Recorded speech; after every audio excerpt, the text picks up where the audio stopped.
ఓం శ్రీ గురుభ్యో నమ. శ్రీమాత్రే నమ. ఎప్పుడైనా సరే ఇద్దరు బద్ధ శత్రువులు ఎదురైతే ఏమవుతుందంటారు? వాళ్లకు అస్సలు ఒకరికొకరు గిట్టరు.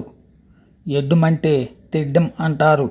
అలాంటి వాళ్ళు ఒకరికొకరు ఎదురు పడితే ఏమవుతుందంటారు? మనం చెప్పలేం కదా.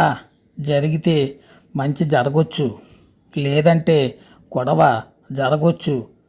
అంతేగా, అంతేనంటారా?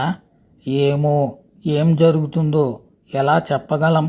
జరిగితే మంచి జరగొచ్చు, లేదంటే చెడు జరగొచ్చు. అలాగే రెండు గ్రహాలు, పైగా అవి బద్ధ శత్రువులు. ఆ రెండు శత్రుగ్రహాలు కలుస్తున్నాయి. చెప్పానుగా, ఇద్దరు శత్రువులు కలిస్తే జరిగితే మంచి జరగొచ్చు, లేదా చెడు జరగొచ్చని. అలాగే ఈ రెండు శత్రుగ్రహాల ఆకస్మిక కలయిక వల్ల నేనిప్పుడు చెప్పబోతున్న 5 రాసుల వారికి అపారమైన లాభాలు కలిగి తీరుతాయి.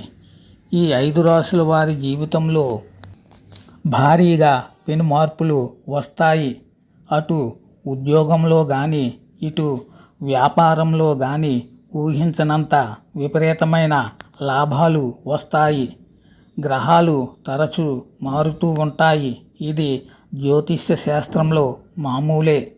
ఒక గ్రహం కదులుతూ ఒక్కోసారి వేరే గ్రహాలతో కలుస్తాయి.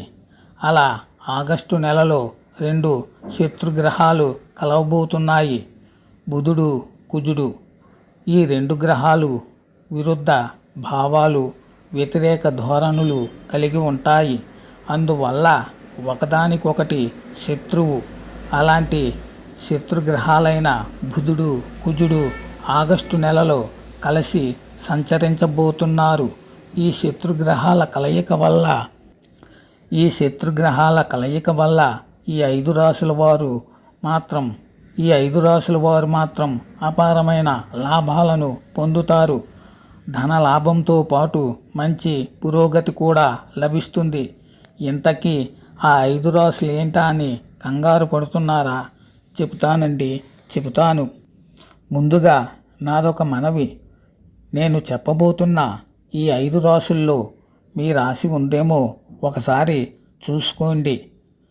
మీ రాశి ఉంటే గనుక పండగ చేసుకోండి. ఏమంటారు? ఇక అసలు విషయానికి వస్తే, ఆ 5 రాసుల్లో మొదటి రాశి మేషరాశి. బుధుడు, కుజుడు కలిసి సంచారం చేయడం వల్ల మేషరాశి వారికి చాలా చాలా అద్భుతంగా ఉంటుంది. మేషరాశి వారికి శత్రువులు కూడా మిత్రులయ్యే తీరుతారు. వీరికి ఆత్మవిశ్వాసం బాగా పెరుగుతుంది. వీరికి పెండింగ్లో ఉన్న పనులన్నీ పూర్తవుతాయి. ఖర్చులు కూడా వీరికి తగ్గుతాయి. వీరికి ఆదాయం పెరుగుతుంది. ఉద్యోగంలో ప్రమోషన్ వస్తుంది. పురోగతి ఉంటుంది. వ్యాపారంలోనూ మంచి లాభాలను అందుకుంటారు. వీరికి ఆరోగ్యం చాలా బాగుంటుంది. ఇక రెండవ రాశి వృషభం. బుధుడు, కుజుడు కలిసి సంచారం చేయడం వల్ల వృషభ రాశి వారికి చాలా చాలా అనుకూలంగా ఉంటుంది.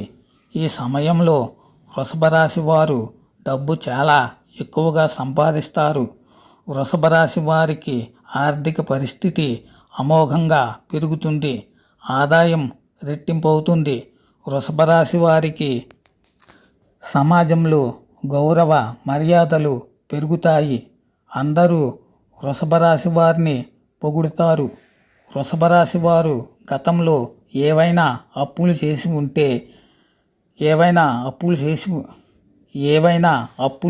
ఉంటే గనుక బుధ, కుజ గ్రహ సంచార సమయంలో ఆ అప్పులను తీర్చేయగలరు. ఇక మూడవ రాశి కన్యారాశి. బుధుడు, కుజుడు కలిసి సంచారం చేస్తున్న సమయంలో కన్యారాశి వారి జీవితంలో అద్భుతాలు జరగబోతున్నాయి. కొత్తగా వ్యాపారం ప్రారంభించాలనుకున్న కన్యారాశి వారు వ్యాపారం ప్రారంభించవచ్చు. ఎందుకంటే ఇదే మంచి సమయం. బుధ కుజుల అనుగ్రహం ఉంది. అలాగే కన్యారాశి వారు గత వ్యాపారాలలో కానీ ఇంకేదైనా కానీ వాటిల్లో పెట్టుబడి పెట్టిన వాటి నుంచి ఇప్పుడు మంచి లాభాలను పొందుతారు. ఇక కుటుంబ జీవితంలో ఉన్న సమస్యలన్నీ తీరిపోతాయి. కన్యారాశి వారికి ఆరోగ్యం కుదుట పడుతుంది. ఇకపోతే 4వ రాశి ధనుస్సు రాశి. బుధుడు కుజుడు కలిసి సంచారం చేయు సమయంలో ధనుస్సు రాశి వారికి చాలా అనుకూలంగా ఉంటుంది. బుధ కుజ గ్రహాల సంచార సమయంలో ధనుస్సు రాశి వారికి ఆర్థికంగా చాలా చాలా బాగా కలిసి వస్తుంది. గతంలో ఆగిపోయి ఉన్న పనులన్నీ పూర్తవుతాయి. ధనుస్సు రాశి వారు ఏమైనా పెట్టుబడులు పెట్టాలనుకుంటే ఇప్పుడే మంచి సమయం పెట్టవచ్చు. ఎందుకంటే ఇది మంచి సమయం. కొత్త పెట్టుబడులు పెట్టవచ్చు. ధనుస్సు రాశి వారికి ఆరోగ్యం కుదుట పడుతుంది. ధనుస్సు రాశి వారు పడ్డ కష్టానికి తగిన గుర్తింపు, తగిన ప్రతిఫలం పొందే సమయం ఇది. ఇక 5వ రాశి మీనరాశి. శత్రుగ్రహాలైన బుధ కుజ గ్రహాలు కలిసి సంచారం చేయు సమయంలో మీనరాశి వారికి చాలా అనుకూలంగా ఉంటుంది. మీనరాశి వారి కుటుంబంలో సంతోషం పెరుగుతుంది.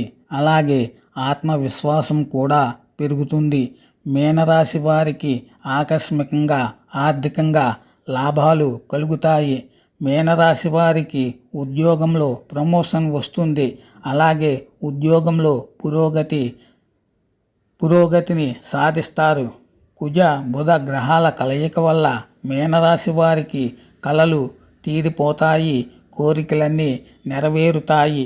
ఏదైతేనేమి 2 శత్రుగ్రహాలైన బుధుడు కుజుడు కలిసి సంచారం చేయడం వల్ల ఈ 5 రాశుల వారికి మంచి అనుకూల సమయం వస్తుంది. ఇక్కడ అందించిన వివరాలు జ్యోతిష్య శాస్త్ర ఆధారంగా ఇవ్వబడ్డాయి. వీటిని శాస్త్రీయంగా నిరూపితమైన వాస్తవాలుగా కాకుండా సంప్రదాయ విశ్వాసాలుగా మాత్రమే పరిగణించాలి. భవిష్యత్ అనేది కేవలం గ్రహాల మీదే ఆధారపడి ఉండదు. మనిషి చేసే కృషి, కర్మ మరియు నిర్ణయాల మీదనే భవిష్యత్తు ఉండడమే కాకుండా జీవితాన్ని మారుస్తాయని చాలామంది నమ్ముతారు. కాబట్టి జ్యోతిష్యాన్ని ఎంతవరకు నమ్మాలి అనేది పూర్తిగా వ్యక్తిగతమైన విషయం. అందువల్ల ఈ విషయాలను నమ్మడం, నమ్మకపోవడం అనేది మీ విశ్వాసం. శుభమస్తు.